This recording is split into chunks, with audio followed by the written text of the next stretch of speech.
50% ekonomi Indonesia dan tumbuh kuat, dan diharapkan tumbuh di atas 5%.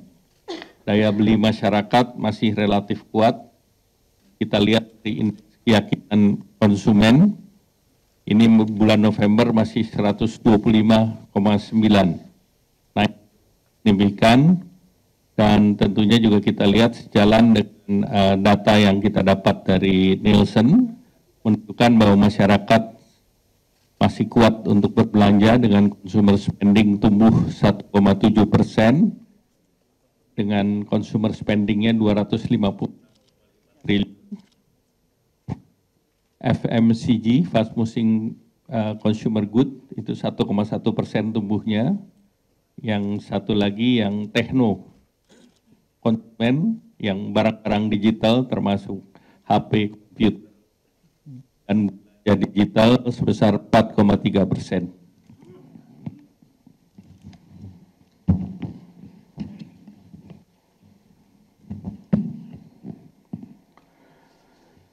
Sesuai dengan amarah Undang-Undang tentang Harmoni Peraturan Perpajakan, ini sesuai dengan jadwal yang telah ditentukan, tarif PPN tahun depan akan naik sebesar 12% per 1 Januari.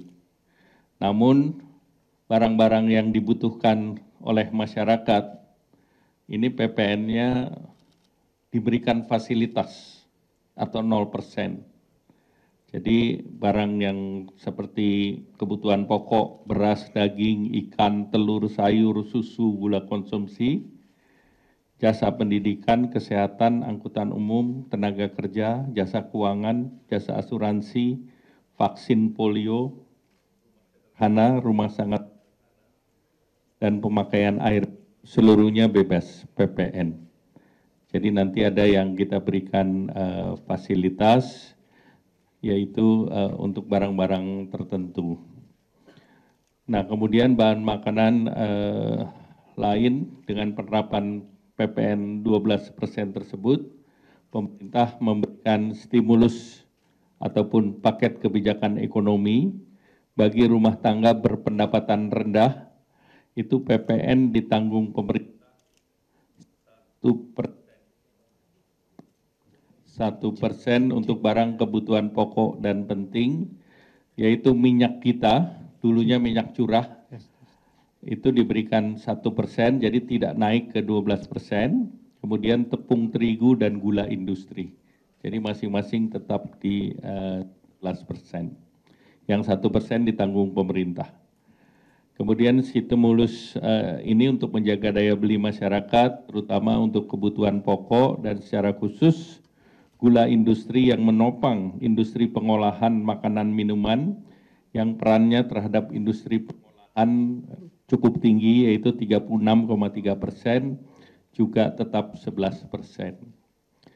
Kemudian juga akan ada bantuan pangan dan beras bagi desil 1 dan 2, ini sebesar 10 kg per bulan.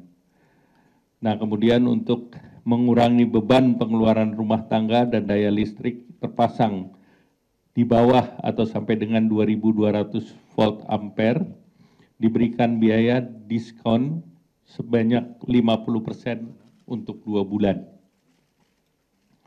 Nah, bagi kelas menengah, itu pemerintah melanjutkan kembali PPN ditanggung pemerintah untuk properti sampai dengan 5 miliar dengan dasar pengenaan pajak 2 miliar. Jadi 2 miliar ditanggung pemerintah, sisanya yang sampai dengan 5 miliar, 2 sampai 3 miliar, yang 3 miliarnya bayar. Kemudian melanjutkan kembali fasilitas untuk kendaraan bermotor berbasis baterai atau electric vehicle atas penyerahan roda 4 yang berdasarkan pada TKDN. Dan masih dilanjutkan PPN BM ditanggung pemerintah untuk kendaraan baterai atau EV atas import EV roda tertentu secara utuh atau CBU, dan roda 4 tertentu yang CKD atau completely knockdown. Nah, sesuai dengan program yang sudah berjalan, ini juga ada pembebasan biaya masuk EV CBU masih diberikan. Kemudian terkait dengan yang terbaru adalah PPNBM DTP untuk kendaraan bermotor hybrid. Nah, ini PPN untuk hybrid itu pemerintah memberikan diskon ataupun memberikan ditanggung pemerintah sebesar 3%. Nah, memperhatikan juga masyarakat kelas menengah di sektor padat karya, pemerintah memberikan insentif PPh pasal 21 ditanggung oleh pemerintah, yaitu yang gajinya sampai 10 juta. Jadi dari 4,8 sampai 10 juta, itu PPh-nya ditanggung pemerintah khusus untuk industri padat karya. Nah, ditambah lagi jaminan kehilangan pekerjaan dari BPJS Naker dioptimalisasi. Artinya dari fasilitas yang ada, BPJS ini akan membuat mekanisme yang lebih mudah, sehingga nanti perubahannya adalah masa klaimnya bisa diperpanjang sampai 6 bulan, dan manfaatnya 60% untuk 6 bulan. Kemudian juga untuk jaminan kecelakaan kerja bagi industri padat karya tertentu, ini diberikan diskon sebesar 50% untuk 6 bulan.